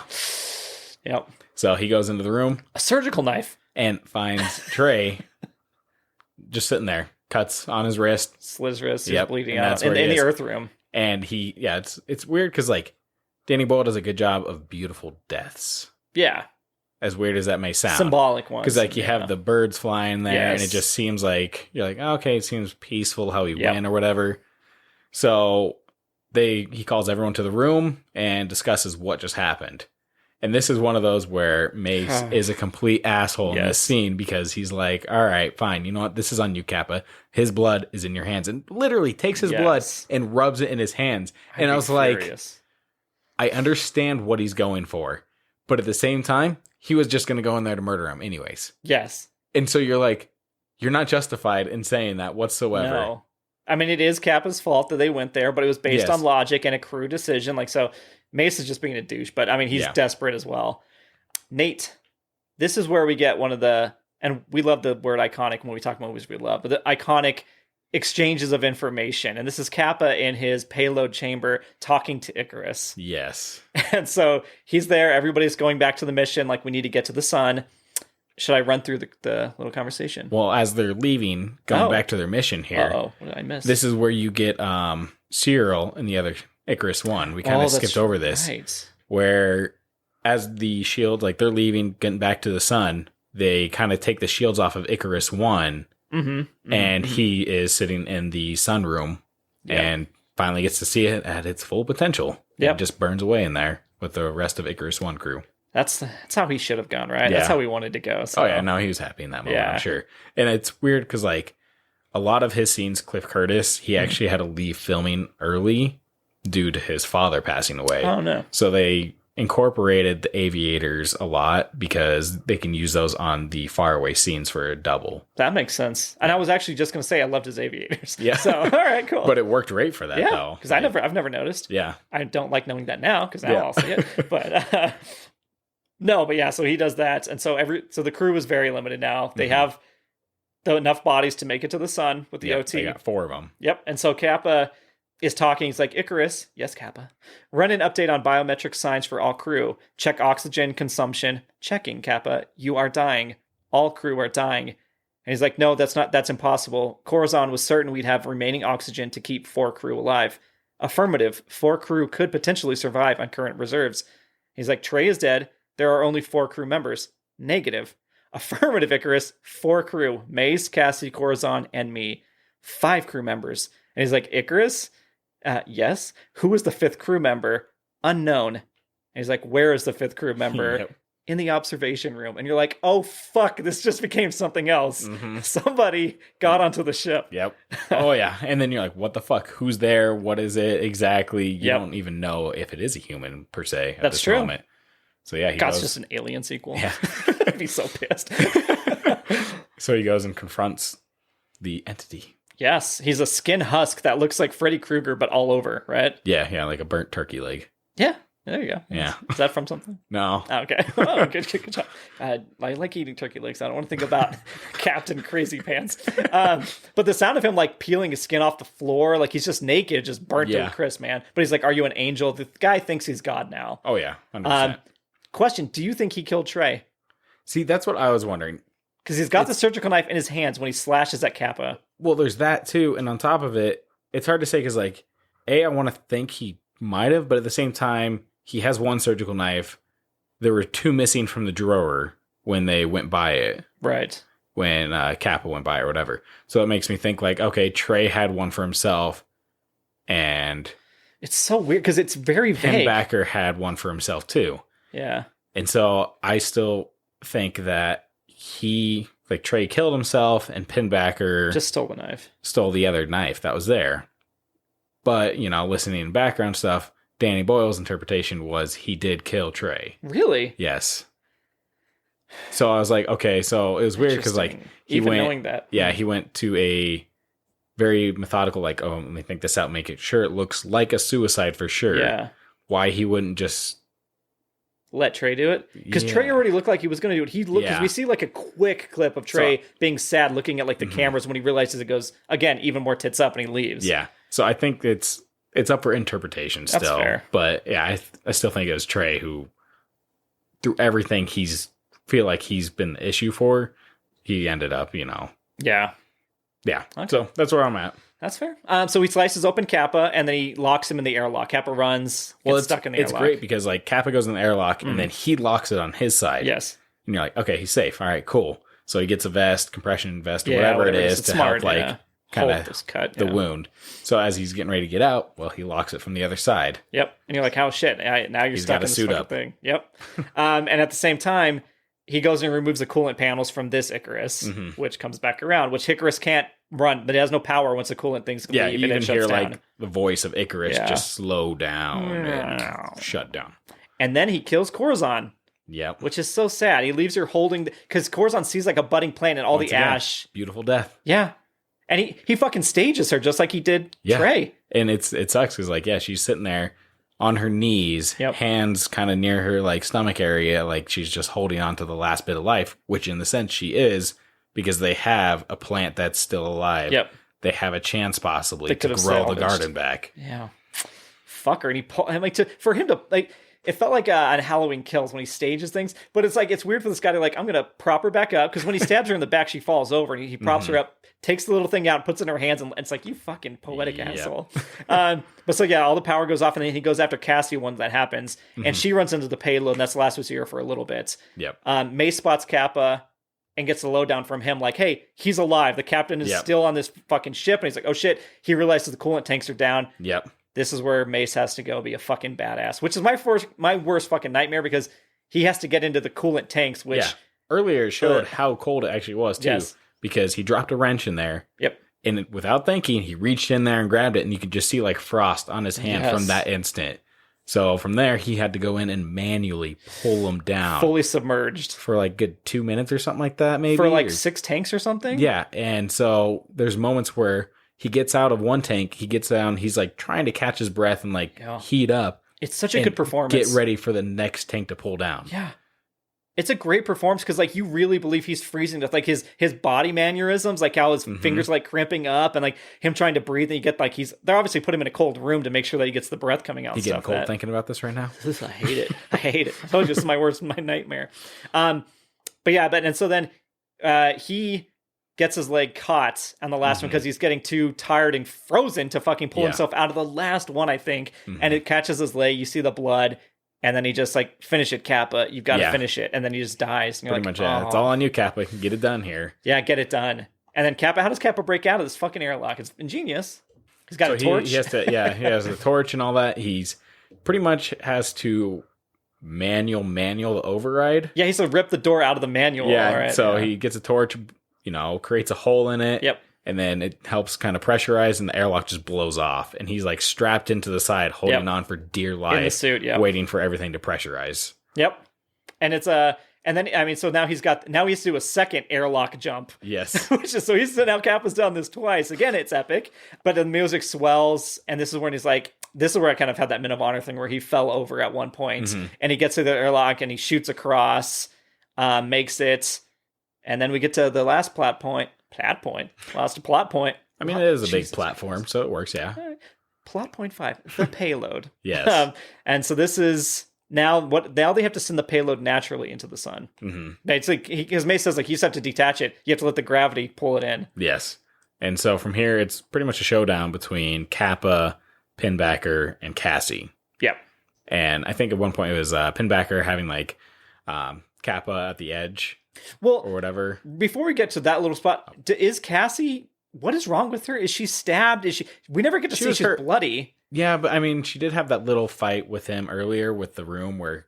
But like when he finds her in the payload, she's just like on the ground, like staring into space. Maybe she got hit. I don't know. Because like she tricks Pinbacker to thinking that Trey is her in that room. Right, yes. In the shadow. I don't know if she got hit in there or what happened. Well, I think he did something to her in the payload because she's way more bloody and stuff. And because when he runs up to her, Pinbacker's not even near her. And he's just like, what's going on? And she's like, and then all of a sudden he grabs. This is just strong as fuck. Yeah.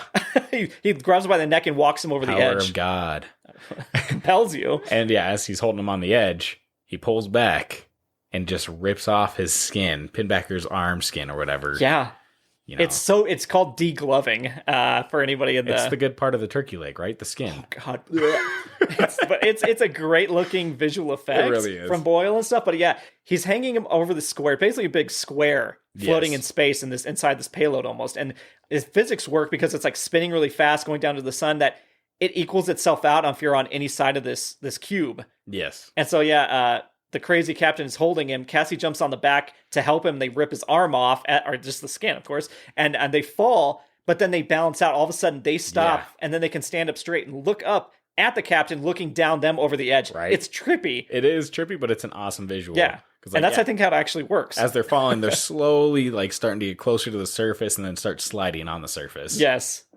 And they start doing that thing where Danny Boyle loves, where he almost like freezes the sound and the image at the same time, and it feels like it's like choppy, and to get like build tension, I guess. It feels like very VHS to me. Yeah. But then Cassie gets stuck. That's where he leaves her. Yeah, Cassie just dies there. That's the end of her. Yeah, and then Kappa runs into his bomb room and arms it, and the sparks, boom. Yep. Boom, boom, and boom, it's boom, just boom, a very boom, boom, boom. beautiful moment for Kappa there. Yeah, and he touches it. Yeah, it's weird. Yeah, because like, so from this here, it's like, all right, you finally get into the surface or whatever of the sun. Yep. And you have all the sparks going off behind you, like little fireworks. It's cutting back and forth like the sun, and it's like just falling a in. Giant wall of the sun coming in at the same time, and he has like a chance to like look at it and touch it. And I think that was the bomb reacting. I thought that was the bomb. I thought it was the sun, like the wall that he touches. I guess it's interpretive because they are on the surface of the sun at this point. Like it's crazy fast. Everything's happening. It's very again, it's epic, but it's and iconic. And so then all of a sudden it fades to white on his face, like as he's kind of like dreaming. Maybe he dreamt all that. Maybe we're seeing a fake version of that. Maybe it went off immediately and we didn't get to see any of that. And then it just kind of goes to his sister. Yep, on Earth. Who was in Australia. Outside of the Sydney Opera House, where it's just ice. Blanketed, snow. They're building snowman, and it's his like transmission that he gives at the beginning that finally sent or whatever. We get to see his message, or we get to see it again. And he's like, his thing is, so if you wake up one morning and it's a particularly beautiful day, you'll know we made it. Yeah. That's the only way they're going to know. Yeah. Imagine being the sister, because you would never hear from him again. Well, yeah, that's the thing is like... You would wait and wait and wait. Well, it's weird too, is like, even at the end, like you get that bright glimmer of sunshine. Yep. But like, you don't know if it's necessarily succeeded. No. Like, but that's, I mean, that they tell us enough. Yeah. You hope that, okay, there's that bright sun. It is... Yeah, you see when you see move across the horizon that like the light gets brighter across, and you're like, okay, so it did ignite it. But it's like, how long did he wait to send that, or how long did she wait to open it? Because it takes 8 minutes. They're saying for like sun to reach. I wonder if she listens to that every morning. So because she's like, it's almost time, and at a certain time they wait for like when it naturally would be like sunrise or something. Maybe that makes more sense. I was going into it like, did she just have it? And she's like, I'll wait to get it. He was right, guys. Like, the sun seems brighter today. What's this? I guess I should open the message. Right. No, that would be a crazy coincidence. Yes, it would. But so it goes to white, and then boom, Danny Boyle. Movie's over. Yeah. That's your sunshine, baby. Mm-hmm. They succeeded. Yes. The sun's alive again. Something we'll never be able to do. They mined all of Earth's resources in that version of the story. How do you even live after that? Yeah. Ugh. It seems like they have very competent space travel. Yeah. So, real quick, can you, like I said earlier, the science of sunshine, can you reignite the sun, Nate? Sure, why not? So, according to Brandon Weigel on Medium.com, there's solutions, but they're not really solutions. So, you could toss 4 of our solar system gas giants into it, like let it eat that. But the more fuel and mass you put into it, it burns faster, so does the same damage. Maybe even faster burns out. So, you take mass out, much like a red dwarf, and it's upward of 5 trillion year lifespan, which that's crazy. This leaves, if you turn it into a red dwarf, it leaves the sun at about 8% of its current mass. So you're talking about it being very cold all the fucking time. Yeah. Tidal locking happens. And then you might have to actually move the planet closer to the sun, which again, that's a whole nother feat. How do you do that? But then you'd probably leave the Earth scorched on one side and a tundra on the other side. And so you're fucked. So they're like, well, the last thing you could probably do is replace the sun's helium with hydrogen, because it will just be helium one day. And they're like, but trying to split it back into hydrogen is very complicated. And by that, I mean, I'm not going to read that fucking part. He tried to explain it in equations. The energy it takes is greater than the current change to helium it's currently performing now. So we'd always be behind on the production. Okay. If that makes sense. Yeah. And so if we try, they said like potentially we could prolong it by like 1 trillion years. But the best bet is to get space travel and hop from planet to planet as their suns die. Every 1 trillion years, move to the next one. And just destroy those planets like we do ours. Fuck, we're assholes. But at that point, does anything matter? Yeah. So another couple things here about the movie. So Danny Boyle, he found working on a sci-fi was very exhausting, that he vowed to never make another one again. And I was like, damn. I believe it. Yeah. So I believe it. And then the other thing I noticed in there was the palette color. When you think about it, you look at the ship, the crew members, all that. The color palette. Like, I was like, a palette color. Yeah. I was like, is it brown? I don't know what you're talking about. So yes, they didn't really use a lot of orange or yellows besides the suit and the sun. That's true. To help make it stand out, which I thought was really cool on their part. Like, nothing in the ship is that bright and vibrant. No. So that sun helps like stand out. It's like a lot of white, grays, and blues in there. Yeah. So. No, that makes sense. Mm-hmm. Dude, the dude knows how to direct. Yeah. What can we say? So go watch Icarus. Watch Sunshine and the Icarus Crew. Yes, great name for the ship, by the way. Yeah, very good. Yeah. But this time they got to the close to the sun and it did work. Prove him wrong. What's that? Prove him wrong. Well, that's Sunshine. Nate, what are we doing next week? We sure are, starring Sam Rockwell and Nicolas Cage. Yeah. It's a classic. I love it. Have you ever seen it? Nope. All right, Nate's first. I'm ready for the journey. But before they get to that episode, Nate, what should they do in the meantime? In the meantime, so my recommendation is... he has to pull out his phone. Yeah. It is Dark Ride. Dark Ride. Which is a comic that recently came out. So issue 1 has came out. Mm-hmm. It's by Joshua Williamson. Okay. And Andre Brenson as the artist. Okay. So it's kind of like he opens up like a theme park in the comic. Oh, it's the Dark Ride. And it's all like scary horror based. Okay. Where it interprets it as like, he made a deal with the devil to get his success off of a theme park. Oh. And wow, it's low. Why would that you make a deal with the devil for a theme park? Yeah. Okay. So, but it starts off really good. Like, starts off black and white in the first few pages and then jumps to color. Oh, cool. So art style's really cool. Yes. Okay. So yeah, definitely recommend. I mean, if you get a chance, it is on issue 1, so you have a chance to jump in at the beginning. There you go. Or, wait till the trade paperback or full story comes out, because it's like an 8-part series. Oh, okay. Yeah. Nice. I will say some pretty obvious ones, I think. The Rings of Power. Okay. Yeah. Solid. Are you? I have not finished it yet. Okay. I need solid. to, though. And Andor, I started watching all of those. Nice. I'm caught up. Also solid. I hear that's great. Yes. Yeah. So watch those two. But a more tangible one for hopefully not for a lot of people, but maybe a lot. Go do your student aid reduction. That thing opened up. Yeah. Go to the student aid. Look for it. It's through the official thing. It took me, I don't know, a fucking minute and a half. It's literally put your name in there, your social security number, and hit send. And they're like, we'll figure out the rest. Wow. And you'll just get hopefully 10 to 20K off of your student loans. Damn. So go fucking do that. Nice. Yeah. Cool.